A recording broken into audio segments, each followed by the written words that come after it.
Thank you, Madam Speaker. First of all, I think that I speak for all of our colleagues and all of us here in paying tribute to the 137,000 some odd American men and women who are fighting in Iraq, the 25,000 or so men and women that are fighting in Afghanistan. We are here to do what we can to honor them. We are trying to express our patriotism. We are trying to do what we're obligated to do by standing up here. The notion that it is our patriotic duty, our obligation to sit silent and to do whatever the President thinks is best and blindly walk in that direction, that is not the way to honor the troops that are there. I can imagine the challenge that they face every single day. And would the message going back to them be most appropriate that just as often as they wake up in the deserts of Iraq trying to figure out why people are shooting at them and what they can do to stop, they should know that every single day we here in Congress are trying to think about ways to make their mission safer and make it more possible for them to accomplish their mission and to extract them as soon as possible. We pray that they're successful. I pray that although I strongly oppose the President's initiative, I'm going to vote yes on this resolution, I pray that they're successful. I pray we don't lose another life. We want them to be successful. But it's not enough just to be silent and to be prayerful. We also have to act. You know, some in this chamber have objected to this resolution because what it seeks to do is to do two things. One, the thing that I've done already, which was pay tribute to the troops, something we all share in doing. And two, is begin on a path of oversight.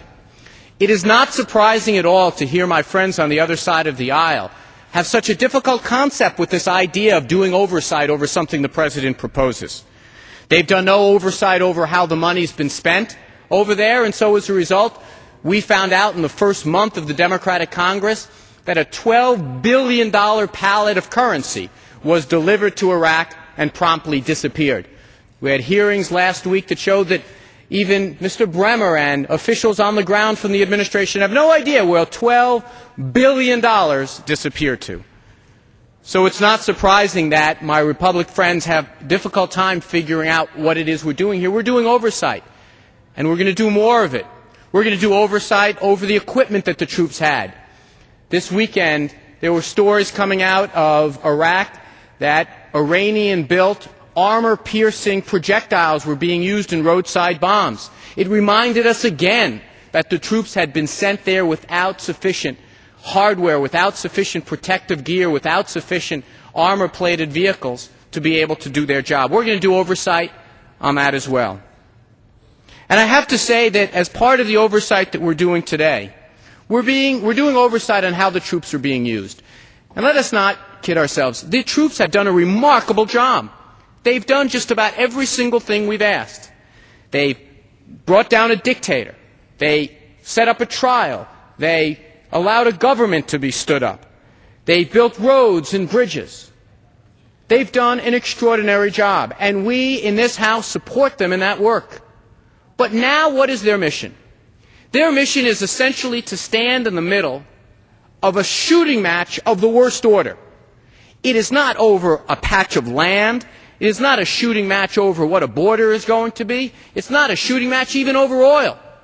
It's a shooting match of the most ingrained type between Shia and Sunni that goes back hundreds of years. Are our troops going to solve that conflict with 20,000 troops or 40,000 troops? I don't believe so. And even worse, I believe it's an untenable mission to be giving them. They are essentially in a schoolyard where everyone wants to fight.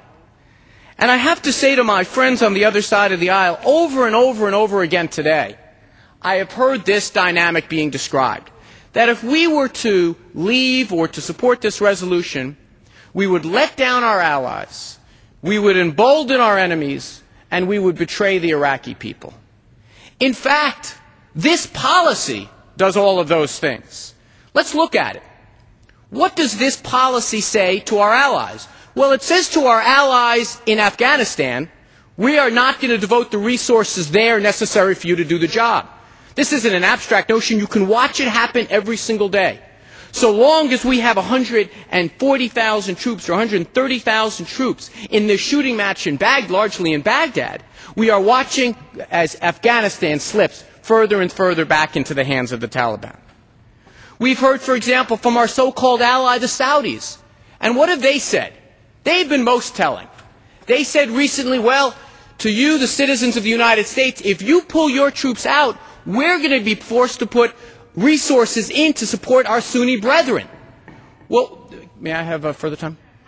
The gentleman as much time as he may consume. Thank you. The gentleman is so recognized. So the Saudis have said, if the American troops leave, we're going to have to jump in on the side of our Sunni brethren in Baghdad. What does that say? That say they'll jump into a bloodletting, but they won't come in now to help us stabilize Baghdad. They have argued essentially that the only reason they're not involved is our troops are. Some ally. Some message we're sending to our ally, Saudi Arabia. What they're sending is, you better keep your boys dying, because otherwise we're going to have to send ours in. That's exactly what we want.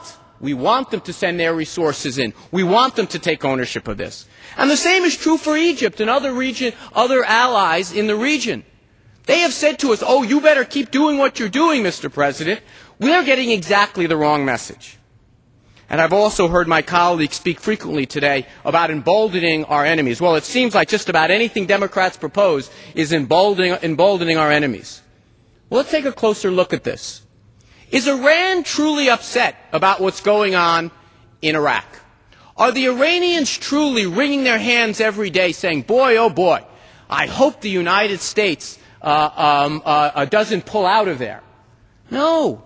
They've never been happier with this existing policy. They have their worst elements, their worst Shiite elements are crossing over the border practically at will, joining the fight. The President of the United States himself has said it. I've heard people here on the floor say it. They like this conflagration that's going on. They want it to be like this. But they're happy for another reason, I say this, particularly to my friends on the other side of the aisle.